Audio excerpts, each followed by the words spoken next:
Dear student, बच्चों हम लोगों ने अलंकार पाठ 23 अलंकार हम लोगों ने पढ़ा था। अब हम लोग शब्द अलंकार के दो भेद होते हैं, पहला शब्द अलंकार, दूसरा अर्थालंकार। शब्द अलंकार को परिभाषित हम लोग कर चुके थे, अब हम लोग अर्थालंकार को परिभाषित करने जा रहे हैं। चलिए पाठ 23 अलंकार, चलिए अब हम लोग पढ़ते हैं पाठ 23 अलंकार। बच्चों हमने पहले ही आपको बताया था कि इसके दो भेद होते हैं, पहला शब्द अलंकार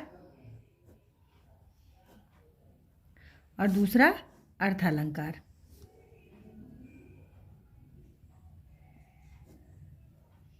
शब्दालंकार के भी तीन भेद होते हैं, पहला अनुप्रास।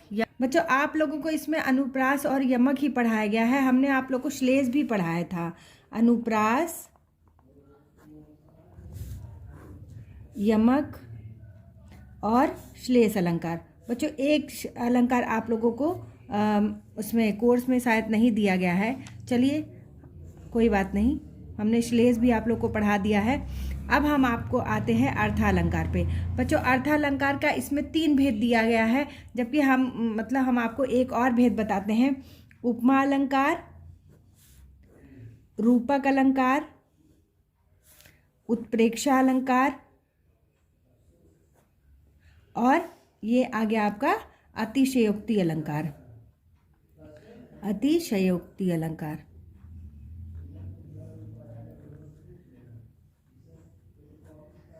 बच्चों सबसे पहले हम लोग पढ़ते हैं शब्दालंकार की परिभाषा। इसकी परिभाषा है कि अर्थ में चमत्कार उत्पन्न करने वाले अलंकार को अर्थालंकार कहते हैं। अर्थ जैसे कि चारु चंद्र की चंचल किरणें खेल रही थी जल थल में। अब इसमें क्या अर्थ आ रहा है कि यह उस समय का वर्णन है जब रामचंद्र जी की कुटी के चारों ओर, मतलब कि स्वच्छ चांदनी, पूर्णिमा का चांद पूर्ण रूप से आकाश में है और चारों ओर स्वच्छ चांदनी बिछी हुई है और ऐसा लग रहा है कि उसकी चंचल किरणें जल और थल दोनों को अपनी चांदनी से धो रही है। अब बच्चों हम लोग आते हैं उपमा अलंकार पे। उपमा अलंकार। उपमा अलंकार की परिभाषा होती है जहाँ पर हम किसी भी वस्तु या व्यक्ति के उपमेय की किसी अन्य, मतलब कि जब हम किसी अन्य व्यक्ति या वस्तु की किसी दूसरे व्यक्ति और वस्तु से तुलना करते हैं, बस यही समझ लीजिए, साधारण सा यही है कि जब हम किसी एक व्यक्ति की दूसरे व्यक्ति से, एक वस्तु की दूसरे वस्तु से बहुत ज़्यादा तुलना करते हैं और उसकी समानता करते हैं। और समानता भी किस किस चीज़ से कहते हैं, जैसे धर्म से, गुण से। कहते हैं कि यह फल इतना मीठा है जैसे चीनी, ये कहते हैं ना कि ये फल हम बहुत मीठा है जैसे चीनी। कहा जाता है कि चीनी के समान मीठा कोई ज़्यादा चीज़ नहीं होता है। तो ये उपमा अलंकार की परिभाषा है। जैसे आप उपमा अलंकार की इस प्रकार से भी परिभाषा को समझ सकते हैं कि मुख मयंक सम मंजु मनोहर। यहाँ पर रामचंद्र जी के मुख की तुलना जो है वो चंद्रमा से की गई है। जिस प्रकार से चंद्रमा बहुत अधिक सुंदर लग रहा है, उसी प्रकार से भगवान श्री राम के उनका मुख भी बहुत ज़्यादा सुंदर लग रहा है। अब आते हैं हम लोग रूपक अलंकार पे।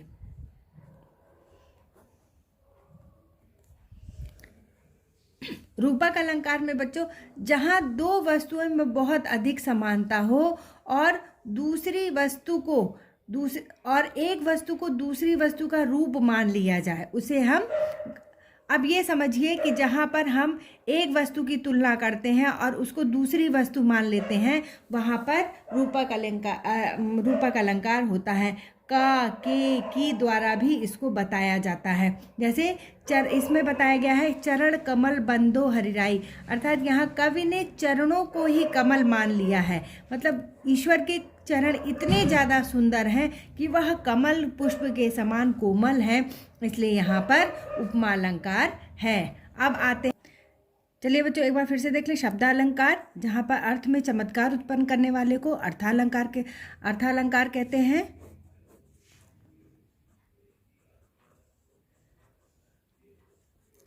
फिर उपमा अलंकार, रूपक अलंकार। अब हम आते हैं उत्प्रेक्षा अलंकार पर, अतिशयोक्ति अलंकार पर।